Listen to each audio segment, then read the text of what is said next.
샬롬. 풍성하신 하나님의 사랑과 부활하신 예수 그리스도의 능력과 은혜 그리고 성령의 충만함이 우리의 삶에 함께하기를 기도하고 축복합니다.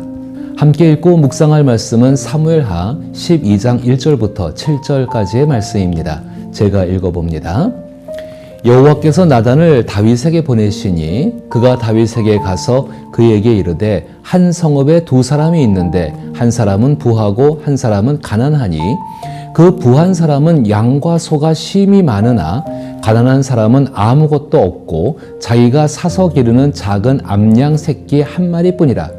그 암양 새끼는 그와 그의 자식과 함께 자라며 그가 먹는 것을 먹으며 그의 잔으로 마시며 그의 품에 누움으로 그에게는 딸처럼 되었거늘 어떤 행인이 그 부자에게 오매 부자가 자기에게 온 행인을 위하여 자기의 양과 소를 아껴 잡지 아니하고 가난한 사람의 양 새끼를 빼앗아다가 자기에게 온 사람을 위하여 잡았나이다 하니 다윗이 그 사람으로 말미암아 노하여 나단에게 이르되 여호와의 살아계심을 두고 맹세하노니 이 일을 행한 그 사람은 마땅히 죽을 자라.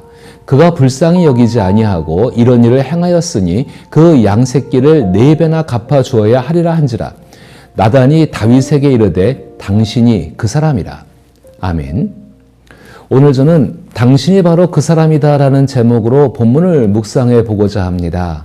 우리가 하나님의 말씀을 읽거나 묵상하며 혹은 설교를 들을 때 그 내용이 바로 나를 가리키고 있음을 깨닫는 것은 복음의 핵심에 초점을 맞추는 매우 중요한 자세입니다. 오늘 본문은 나단 선지자의 설교 중 전반부를 다루고 있습니다. 선지자의 가장 중요한 역할은 하나님의 말씀을 전하는 것입니다.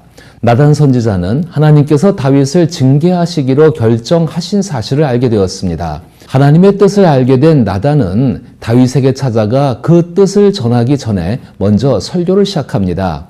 이 모든 일은 하나님께서 보내신 계획 안에서 이루어지고 있습니다.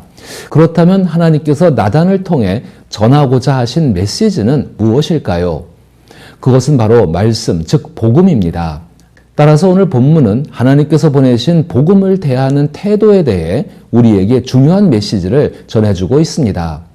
아주 중요한 사실은 하나님께서 우리에게 말씀, 즉 복음을 보내셨다는 것입니다. 하나님께서 우리에게 복음, 즉 말씀을 보내지 않으셨다면 누구도 반전이나 회복의 소망을 가질 수가 없습니다. 불을 보듯 뻔하다는 말처럼 사무엘하 12장 1절에서 하나님께서 나단 선지자를 통해 복음, 즉 말씀을 다윗에게 보내지 않으셨다면 다윗은 추악한 왕으로서 비참한 결말을 맞았을 것입니다. 이스라엘의 역사에서 그런 왕들은 많았고 그들은 끝내 항상 비참해졌습니다. 그러나 하나님께서 나단을 통해 복음, 즉 말씀을 다윗에게 보내심으로써 다윗에게는 복된 전환점이 찾아온 것입니다. 이 전환점에서 나단은 다윗에게 하나님의 말씀을 전하며 책망하는 설교를 합니다. 그런데 사무엘하 12장 속 다윗의 모습을 보면 그는 나단의 설교를 들으면서도 자신이 지금 설교를 듣고 있다는 사실을 깨닫지 못하는 듯합니다. 보통 우리가 설교를 행하고 설교를 듣는 장면을 생각해 보면은 다윗은 회중 속에 앉아 있지 않고 나단 또한 강단에 서 있지 않습니다. 나단의 설교 전반부에는 하나님의 이름이 명확히 언급되지 않으며 회개에 관한 내용도 없고 다윗의 죄를 직접적으로 지적하는 부분도 없습니다. 그저 나단은 하나님의 보내심을 받아 하나님의 뜻을 전달하기 전에 짧고 단순한 이야기를 들려줄 뿐입니다. 그 이야기는 다음과 같습니다. 한 부자가 많은 양을 가지고 있었지만 손님을 맞이할 식탁에 올릴 양이 필요했습니다. 그러나 그는 자신의 양을 잡지 않고 잔인하게도 이웃집 가난한 사람이 소중히 키우던 단 한 마리의 양을 빼앗아 손님을 접대했습니다. 그 이야기를 들은 다윗은 그 내용에 깊이 빠져들어 부자의 극악무도함에 크게 분노하며 하나님의 공의를 나타내는 왕이자 의로운 재판관으로서 부자에게 엄중한 판결을 내립니다. 이에 나단은 자신의 설교 핵심을 7절에서 당신이 바로 그 사람이다 라고 지적함으로 나타냅니다. 나단 설교의 전반부는 사실 매우 복음적입니다. 그 이유는 복음이 향하는 핵심에 초점을 정확히 담고 있기 때문입니다. 우리는 종종 다른 사람의 악한 행동을 보고 비판하거나 정죄하곤 합니다. 때로는 세상 뉴스를 접하며 어떻게 그런 일이 일어날 수 있지라며 자신과는 무관하다고 생각할 때가 많습니다. 다윗도 마찬가지였습니다. 그런데 나단이 당신이 바로 그 사람이다 라고 말했을 때 다윗은 마치 뒤통수를 한 대 맞은 듯한 충격을 받았을 것입니다. 복음이 향하는 바는 바로 그 지점입니다. 복음은 결코 누군가 다른 사람에 관한 이야기가 아닙니다. 복음은 언제나 듣는 사람 자신에 관한 이야기입니다. 복음은 어떤 사상이나 문화, 상황에 대한 단순한 논평이 아닙니다. 복음은 실제 사람, 실제 고통, 실제 문제, 그리고 실제 죄에 관한 것입니다. 나와 당신 그리고 우리 모두에 관한 이야기라는 것입니다. 즉 나의 정체성과 내가 저지른 일, 당신의 정체성과 당신이 저지른 일, 그리고 우리의 정체성과 우리가 저지른 일에 관한 이야기인 것입니다. 복음에 대한 초점을 잃는다는 것은 복음을 단순한 일반적인 선의나 막연한 견해 혹은 종교적인 분별 정도로 희석해서 생각하는 것을 의미합니다. 그런데 이러한 현상은 설교를 하는 사람과 듣는 사람 사이에 매우 흔하게 일어납니다. 더 나아가 성경은 성령께서 말씀하시는 설교임에도 불구하고 그 설교를 다른 사람에 대한 이야기, 즉 다른 사람의 죄와 곤경에 관한 이야기로만 받아들이는 경우가 많습니다. 이는 하나님 말씀을 단지 종교적인 관점에서 듣는 모습이며 이러한 종교적 반응은 하나님과의 진정한 관계 형성이나 우리 영혼의 성장에 전혀 도움이 되지 않습니다. 종교적인 태도는 자신을 의롭다고 여기며 도덕적 율법주의자가 되고 남을 비난하고 책망하는 사람이 되는 결과를 낳습니다. 요즘 말로 표현하자면 이런 사람을 내로남불이라고 부를 수 있습니다. 다윗은 나단의 설교 전반부를 한마디 한마디 들을수록 점점 더 종교적으로 변해갑니다. 다윗은 소중히 여기는 양을 억울하게 빼앗긴 사람에게 동정심을 느끼고 그 양을 빼앗은 부자에게 분노를 품습니다. 종교를 통해 느끼는 동정심과 분노는 우리가 끝없이 누릴 수 있는 종교적 감정으로 우리에게 강한 우월감을 선사하지만 정작 우리의 삶에는 아무런 변화를 가져오지 못합니다. 다윗은 동정하고 분개하며 매 순간 더욱 종교적으로 변해가고 도덕적 감정의 거대한 늪에 빠져듭니다. 이러한 상황 속에서 다윗은 자신이 내로남불이라는 추악한 가면을 쓰고 있다는 사실을 전혀 깨닫지 못합니다. 다윗은 순식간에 자신이 이 불의한 문제를 해결할 수 있는 하나님이 된 것입니다. 하나님의 말씀은 살아있고 운동력이 있어서 우리 내면 깊은 곳까지 파고듭니다. 이것이 바로 말씀, 즉 복음의 능력입니다.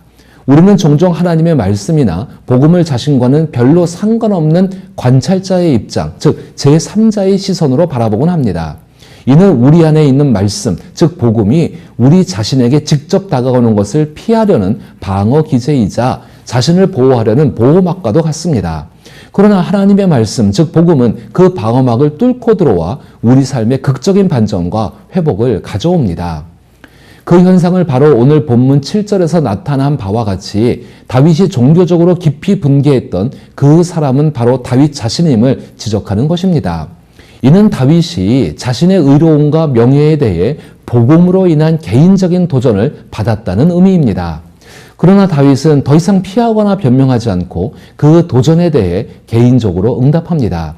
즉 하나님의 말씀 곧 복음의 도전을 진심으로 받아들이고 개인적으로 반응할 때 언제든지 회복과 죄사함을 이루시는 하나님의 역사가 일어난다는 것입니다. 실제로 다윗은 사무엘하 12장 13절에서 자신이 그토록 혐오하고 정죄하는 그 부자와 같은 극악무도한 죄인임을 스스로 인정합니다. 그리고 설교를 통해 들은 복음의 능력으로 구원의 은혜를 경험하게 됩니다. 사무엘하 12장 13절은 이러한 극적인 반전의 생생한 장면을 다음과 같이 전해줍니다. 다윗이 나단에게 이르되 내가 여호와께 죄를 범하였노라 하매 나단이 다윗에게 말하되 여호와께서도 당신의 죄를 사하셨나니 당신이 죽지 아니하려니와. 이 구절은 다윗의 말씀 즉 복음에 집중하며 진심 어린 마음으로 회개 즉 죄로부터의 구원을 얻기를 원했음을 보여줍니다. 다윗은 더 이상 다른 사람의 삶을 함부로 판단하지 않고 하나님 앞에서 자신의 잘못을 깨닫게 된 것입니다. 다윗이 자신은 죄인임을 인정한다는 것은 하나님께 도움을 구해야 하는 연약한 존재임을 비로소 깨닫는 것입니다. 이것은 삶의 주도권을 다시 하나님께 돌려드리며 개인적으로 하나님의 떨어진 명예를 다시 세우는 일입니다. 복음을 모르는 사람들이 흔히 오해하는 것 중 하나는 자신의 죄를 고백하는 것이 자신을 매우 나쁜 사람으로 여기고 스스로를 비하하는 행위라고 생각하는 것입니다. 그러나 주님 앞에서의 고백은 자신을 괴롭히는 것과는 전혀 관련이 없습니다. 복음을 아는 사람들은 내가 주님께 죄를 지었습니다 라는 고백이 사실은 소망이 가득한 선언임을 잘 알고 있기 때문입니다. 그 이유는 바로 말씀, 즉 복음을 보내신 하나님께서 용서와 회복의 주님이심을 알기 때문인 것입니다. 복음의 핵심은 하나님께서 예수님의 이름으로 우리를 구원하신다는 사실입니다. 그러기 위해서는 내가 하나님의 구원이 필요한 죄인임을 깨닫는 것이 필수적입니다. 우리가 죄인이라는 사실은 명백한 진실 아니겠습니까? 하지만 죄는 스스로를 속이는 성질이 강하고 여기에 사탄의 기만까지 더해지면 자신의 죄를 인지하는 일이 더욱 어려워집니다. 죄를 피하고 싶지만 현실적으로는 피할 수 없는 것이 우리의 모습입니다. 진정으로 예수님을 통해 구원을 받은 그리스도인이 해야 할 일은 죄를 짓지 않도록 노력하는 것은 물론 어쩔 수 없이 죄를 범했을 때에는 그 죄를 용서받고 새로운 삶을 시작하기 위해 구원을 감사히 여기며 인정하고 회개하는 것입니다. 그리고 하나님의 회복 방법을 기다리며 순종하는 삶을 살아가는 것입니다. 우리가 자신의 죄를 있는 그대로 즉시 인정하기를 꺼리는 이유는 스스로를 자신을 이끄는 신으로 여겨왔기 때문일 것입니다. 그런 환상을 잃고 싶지 않은 마음과 만약 내가 내 삶과 행동을 마음대로 다스리는 신이 아니라면 나는 누구인가 하는 두려움이 그 배경에 있습니다. 그러나 복음의 말씀은 언제나 죄에 대한 두려움에서 우리를 자유롭게 해줍니다. 죄가 드러날 때 우리는 죄를 지었다는 두려움 때문에 자주 정죄감을 느끼게 됩니다. 이 정죄감을 해소하는 유일한 길은 하나님께 숨는 것입니다. 저의 개인적인 경험은 죄를 짓는 동안에는 그것이 죄라는 사실을 느끼지 못한다는 점입니다. 그럴 때 가장 두드러지는 현상은 하나님이 뒷전으로 물러나시고 우리 자신이 전면에 나서서 마음대로 행동한다는 것입니다. 다윗의 경우도 마찬가지였을 것이라고 생각합니다.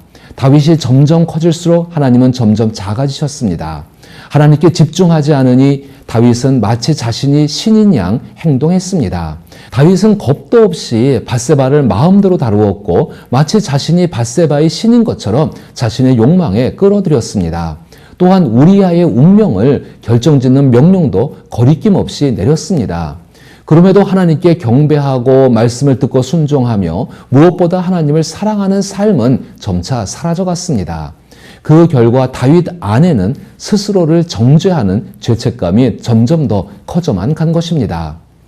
우리에게도 이와 같은 죄의 속성을 담은 일이 일어날 때 우리는 하나님께서 보내신 자, 즉 예수 그리스도를 통해 전해진 말씀, 곧 복음을 기억해야 합니다. 그 복음은 하나님이 누구이신지, 그리고 자신이 누구인지, 그리고 자신에 대한 인식을 일깨워 줍니다. 사실 다윗의 마음은 녹아내린 상태였습니다. 그 녹아내린 마음 속에서 복음이 드러났고 우리는 그 결과로 시편 51편의 기도를 들을 수 있게 된 것입니다. 그래서 저는 우리가 복음이 집중하는 우리 자신의 상태를 깊이 인식하고 복음이 증거하는 예수 그리스도를 늘 기억하며 우리 안에서 정직하게 역사하시는 성령을 따라 주 하나님의 성실과 진실을 기쁨으로 받아들이는 마음이 가득하기를 기도하고 축복합니다.